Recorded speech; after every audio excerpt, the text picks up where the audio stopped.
आधी पण गगराणे साहेबांकडे अनेकदा आम्ही आलेलो आहे आणि अनेक विषय त्यांनी मार्गी लावलेले आहेत. आज भेट घेण्याचे 2-3 महत्त्वाची कारणं होती. पहिलं कारण म्हणजे मुंबादेवी मंदिर जे आपल्या मुंबईच्या देवीचं मंदिर आहे. तिथे अनेक दिवस आपण पाहतोय त्याच्यावरनं काही राजकीय चर्चा पण होत आहे. 6 महिन्यापूर्वी देखील आम्ही भेट घेतली होती आणि स्थगिती प्राप्त केली होती. म्हणजे मुंबादेवी मंदिरच्या मागे लागूनच एका भाजपच्या कॉन्ट्रॅक्टरसाठी 2 इमारती बांधल्या जात आहेत पार्किंगच्या. ह्याला आम्ही विरोध करत आहोत ह्या गोष्टीसाठीच, कारण 2 जर 17 मजल्याच्या इमारती आल्या तर मुंबादेवीचं जे मंदिर आहे ते झाकलं जाईल. आणि दुसरी गोष्ट म्हणजे एका अतिशय संवेदनशील जागी अजून एक सिक्युरिटीचा धोका निर्माण होईल.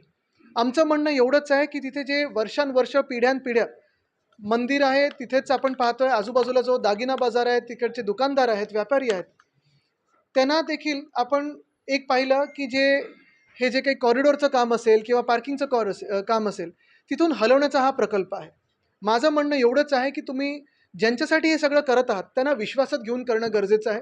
आमची पहिली मागणी हीच राहील की मंदिराला न झाकता थोडं दूर हे पार्किंग झालं पाहिजे, कारण आत्ता जिथे पार्किंग दाखवलेलं आहे तिथे एक तर गाड्यांना येणं जाणं पण कठीण आहे आणि दुसरं म्हणजे अनेक दुकानदारांना तिथे धोका निर्माण होतो, त्या मंदिराला धोका निर्माण होतो. पण सगळ्यात महत्त्वाची गोष्ट म्हणजे पिढ्यानपिढ्या जे दुकानदार तिथे आहेत त्यांना देखील तिथून हलवलं जातं. आमची मागणी ही आहे की जिथे आत्ता प्लिंथपर्यंत जे काम आलेलं आहे ते काम मंदिर न्यासाकडे द्यावं, मंदिराकडे द्यावं. तिथे हवनकुंड असेल, मुंडणं होतात, तिथे वेगळ्या ज्या विध्या होतात, त्यांच्यासाठी ती जागा निर्माण होऊ शकते, उपलब्ध होऊ शकते.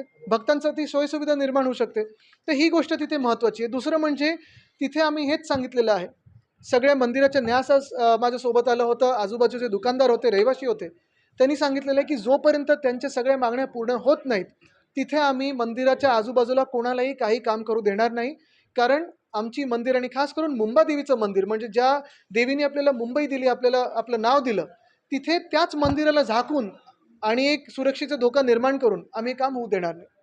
दुसरी गोष्ट म्हणजे मी आधी पण सांगितलं होतं की देवनारसाठी आणि देवनार स्वच्छ करण्यासाठी जो पैसा लागणार आहे मुंबई महानगरपालिकेला, अदानी कर हा आता कचऱ्याच्या युजर फीमधून लागू होणार आहे.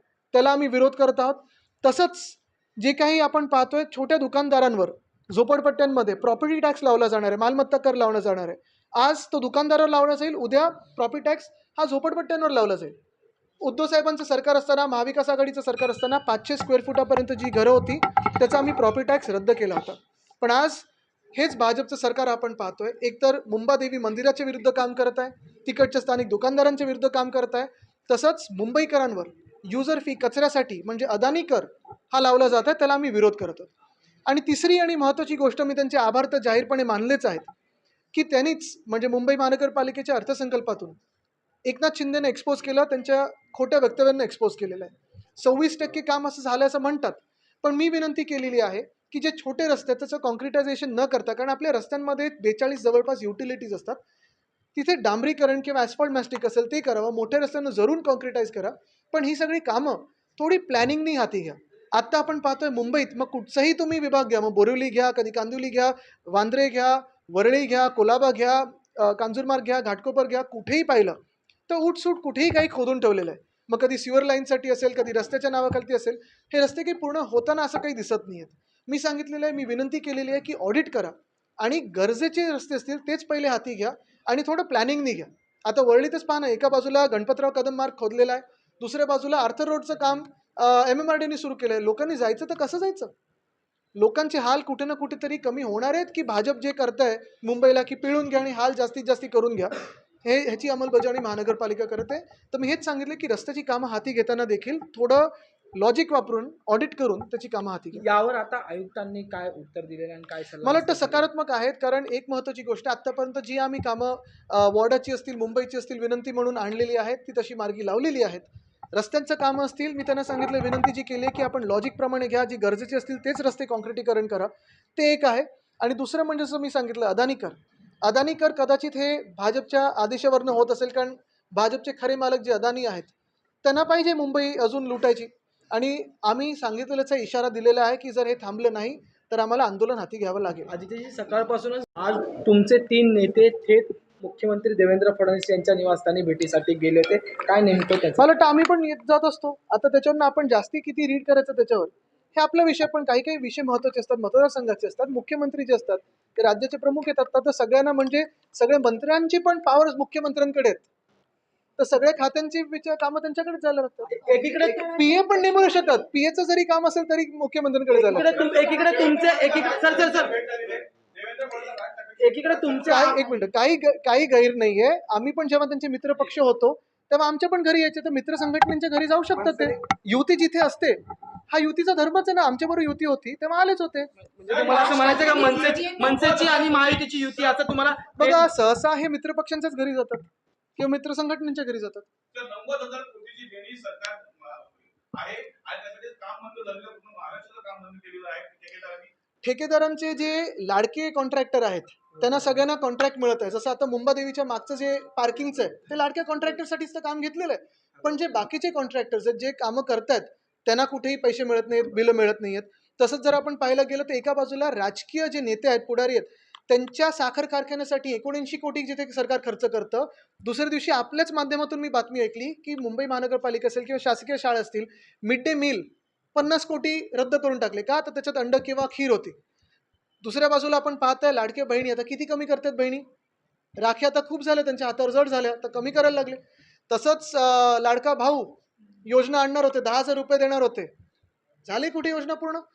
कितीतरी अशी गोष्टी आहेत. मला वाटतं काल आता ते हे बंद केले, तीर्थयात्रा जे काही योजना होती ती पण बंद केली. कितीतरी योजना आता अशा बंद होतात. बरं, आपत्ती समितीच्या ह्याच्यावरून आता एकनाथ शिंदेचं नाव जे आहे ते वगळण्यात आलेलं आहे. त्याऐवजी मुख्यमंत्री आहेत, अजित पवार आहेत, महसूल मंत्री आहेत. एकनाथ शिंदेचं नाव कुठेतरी वगळण्यात आलेलं आहे. हो, कारण त्यांचं सगळं डिझास्टर मॅनेजमेंट त्यांच्या गावातून होतं.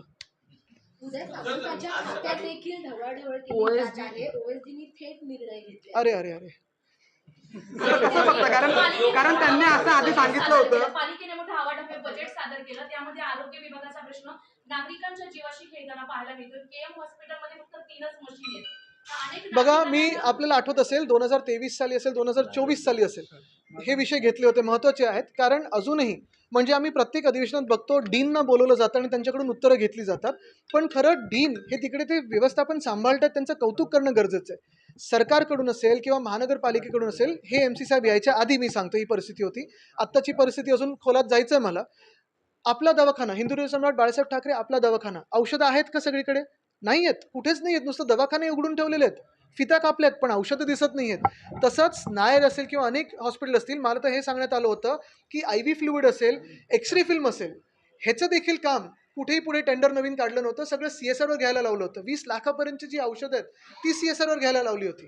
ह्या छोट्या छोट्या गोष्टींसाठी जर महानगरपालिका असेल किंवा सरकारकडून काही मदत होत नसेल तर काय अपेक्षा ठेवायची यांच्याकडून? सध्या लढाई महाविकास आघाडीची नाही, फक्त महायुतीला लढाई दिसते. मग पालकमंत्री असतील, सर्व गोष्टी असतील, महायुती. मी तुम्हाला आधीच सांगितलंय ना, पालकमंत्री होण्यात इच्छा नाही ना, मालकमंत्री व्हायचं जिल्ह्याचं. आणि हेच गडबड आहे. कुठे बंगल्यांवरनं भांडणं होतात, कुठे पालकमंत्री पदावरनं भांडणं होतात, कुठे आम्ही ह्याला फोडू की त्याला फोडू, पक्षात ह्या माणसाला आमच्या पक्षात आलं पाहिजे की आमच्या पक्षात आलं पाहिजे, फोडाफोडीवरनं भांडणं होत आहेत. तुम्ही मला ह्या गेल्या 2 महिन्यात एक तरी असा विषय दाखवा जिथे जनतेच्या सेवेसाठी यांच्यामध्ये काही चर्चा झालेली आहे. काँक्रिटीकरणाचा विषय तुम्ही घेतला होता. ज्यावेळेला एकनाथ शिंदे मुख्यमंत्री झाले तेव्हा पहिला निर्णय होता. तुम्ही पत्रकार तेव्हा त्यांनी असेंब्ली 26% इतका कमी आकडा. एक्झॅक्टली, आणि हे मी त्या दिवशी पत्रकार परिषद देखील सांगितलं होतं. त्यांनी जेव्हा असेंब्लीमध्ये पण सांगितलं की आम्ही 2 वर्षात खड्डेमुक्त मुंबई करू. मुंबई आम्ही दिवस रात्र मेहनत करून मुंबईची सेवा केलेली आहे. मुंबईच्या प्रत्येक रस्त्याच्या काठी साधारणपणे 42 ते 43 युटिलिटीज असतात. कुठचाही रस्ता तुम्ही कॉन्क्रिटीकरण करत असताना किंवा ॲस्फॉल्ट मॅस्टिक करत असताना महानगरपालिकेचे जे आपले कर्मचारी असतात किंवा अधिकारी असतात त्यांना किती कोऑर्डिनेशन करायला लागतं हे मला माहिती आहे. केवढी मेहनत असते त्याच्यापणे हे माहिती आहे. आणि हे सगळं होत असताना ट्रॅफिक पोलिसची देखील परवानगी लागते, त्यांच्यावर देखील अनेक अडचणी असतात. कारण ट्रॅफिक मुंबईतला एवढा वाढत चाललेला आहे. आणि असं खोटं मुख्यमंत्र्यांनी बोलणं हे कितपत योग्य होतं मी त्यावेळी पण विचारलं होतं. भ्रष्टाचार 6,000 कोटीचा आपण त्यावेळी रोखला होता. 6,000 कोटीवरनं त्यांना 5,000 कोटीवर यायला लावलं होतं. 1,000 कोटीचे त्याच्यात भ्रष्टाचार होते. आणि प्रधानमंत्री महोदयांना मी विनंती केली होती की आपण भूमिपूजन करू नका. पण आज आपण पाहतो त्याच रस्त्यांचं 26%च काम झालं. ते पण मी चॅलेंज करतो की तेवढंही झालं नाही. सर, गणेश विसर्जनासंदर्भात तुम्ही सुद्धा आता ट्विट हो. केलेलं आहे. अद्याप विसर्जन जे आहे ते रखडलेलं आहे. नक्कीच, कारण हे आम्हाला सांगितलं होतं प्रचाराच्या वेळी ना हिंदुत्व आठवतं, पण जेव्हा शासन करायला लागतं, जेव्हा काम करायला लागतं, तेव्हा आपल्या धर्म जो आहे त्यांचा एवढाच धर्म आहे भाजपचा की आपलं मराठमोळं जे हिंदुत्व आहे ते पुसून टाकायचं आणि स्वतःची राजकीय विचारसरणी जी आहे ती महाराष्ट्रावर लादायची. आपण पाहिलं असेल हायकोर्टाचे अनेक असे ऑर्डर्स आहेत एक ऑर्डर अशी पण आहे की राजकीय होर्डिंग्स कुठेही लावू नयेत. दिसतंय का? नुसतं मुख्यमंत्र्यांचा चेहरा असेल किंवा 2 उपमुख्यमंत्र्यांचा चेहरा असेल तर होर्डिंग सर्रास कुठेही लावले जातात. पण आमच्या गणपती बाप्पाचं विसर्जन करू देत नाही. आज मुंबादेवी मंदिरावर ही वेळ आणलेली आहे की त्यांना इथे महानगरपालिकेत अनेक वेळा यायला लागलंय की आमचं मंदिर वाचवा, आमच्या मंदिराच्या मागे भाजपच्या कॉन्ट्रॅक्टरची मदत करू नका. तसंच गणपती बाप्पाचं विसर्जन हे आधीपासून आम्हाला माहिती आहे ना की पी-ओ-पीची मूर्ती आहे की नाही वगैरे, पण मग पर्यायी व्यवस्था काही केली का सरकारनी? बाकी सगळं चालतंय ना, पण मग विसर्जन का नाही होऊ द्यायचं? कारण हा आपला मराठमोळा सण आहे आणि आपलं मराठमोळं जे हिंदुत्व आहे ते भाजपला पुसून टाकायचं आहे महाराष्ट्रातून. ह्याचसाठी हे सगळं चाललेलं आहे. सर तुम्ही याच्या आधी गोखले पुलात सांगण्यात आले आतापर्यंत तो सुरू होणं अपेक्षित गोखले पुलाचं नाव हे गिनीज बुक ऑफ वर्ल्ड रेकॉर्ड्समध्ये देणं गरजेचं आहे. तिकडच्या स्थानिक आमदारांचं नाव देणं गरजेचं आहे. कारण जेवढ्यांदा पाहणी दौरे झालेत तिथे, मला वाटत नाही तेवढे पाहणी दौरे कुठच्याही चंद्रयानसाठी झाले असतील, मंगलयानसाठी झाले असतील, सगळं काही होऊ शकतं. पण हा गोखले पूल एवढा चुकू कसा शकतो? हे गिनीज बुकमध्ये जाण्यासारखं आहे आणि अजूनही कुठे ते झालं नाहीये. आपल्या सांगितलं निवडणुकीच्या आधी होईल, मग निवडणुकीच्या नंतर होईल. एकदा तिकडच्या स्थानिक आमदारांकडून टाइमलाईन तर घ्या. सर हिंदीने जानना चाहेंगे. अतिशय भयानक आहे. अतिशय भयानक आहे. असे त्यांचे खूप ट्रोल्स आहेत ज्यांना मोदीजी स्वतः फॉलो करतात, पण मला त्याच्यात जायचं नाहीये. एकच आहे की आता काय कारवाई करणार? तसेच ते कोण तो एक नट आहे सोलापूरकर, त्याच्यावर काय कारवाई करणार सरकार? म्हणजे तुम्ही छत्रपती शिवरायांवर बोलू शकता, तुम्ही महामानव डॉक्टर बाबासाहेब आंबेडकरांवर बोलू शकता, तुम्ही कुठचाही जोक मारू शकता आणि सरकार काही करणार नाही. हे आता कळायला सर हिंदी लागलं. में कारण ह्याच सरकारला आंबेडकर ही फॅशन वाटायला लागली. सर हिंदी में जानना चाहेंगे आपने आज भूमिकाही दुटप्पी असते. मी स्पष्टपणे सांगतो, परभणीत असेल किंवा बीडमध्ये असेल, न्याय हा झालाच पाहिजे. आम्ही अनेकदा म्हणजे आमच्या सगळे तिकडचे स्थानिक खासदार असतील, आमदार असतील, अधिवेशनात देखील आम्ही मविया म्हणून हा विषय घेतला होता. स्वतः मला वाटतं राहुल गांधीजी त्यांच्या घरी जाऊन आले, आम्ही देखील तिथे जाणार आहोत. पण हे सगळं होत असताना मुख्यमंत्री शांत काय आणि एक शब्द का नाही बोलत आहे त्याच्यावर, हे सांगावं. कारण मुख्यमंत्री स्वतः गृहमंत्री देखील आहेत. सर लॉंग मार्च देखील थांबवण्यात आला आहे. जो लॉंग मार्च काढण्यात आला होता तो देखील आता नाशिकमध्ये कुठेतरी थांबवण्यात आला आहे, स्थगिती दिली. दुर्दैव हेच आहे की आज राज्यामध्ये न्याय कोणाला मिळत आहे हा प्रश्न आहे. आपण पहा ना, न्यायव्यवस्था म्हणजे तुम्ही हिट अँड रन केस करा, तुम्ही निघून जाऊ शकता, तुम्ही कोणाची मर्डर करा, तुम्ही निघून जाऊ शकता.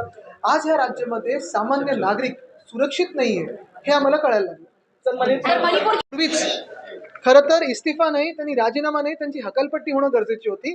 तिथे कुठच्याही जाती असतील ज्यांच्यामध्ये वाद असतील, तिथे वाद न निर्माण होता शांत कशी करता येतील ही सरकारची जबाबदारी असते, मुख्यमंत्र्यांची जबाबदारी असते. ते राज्याचे प्रमुख असतात. आणि जर 2 वर्ष शांतपणे राहत होते, ते दोन्ही मोठ्या तिथे समाजांमध्ये जे काही वाद होते ते भयंकर टोकाला पोचले. काही काही गोष्टी तिथून जे आम्ही ऐकतो एवढ्या भयानक आहेत, पण कुठे ना कुठेतरी हे वाद चालू ठेवण्यात त्याच व्यक्तीचा हात आहे का, हा एक प्रश्न आहे.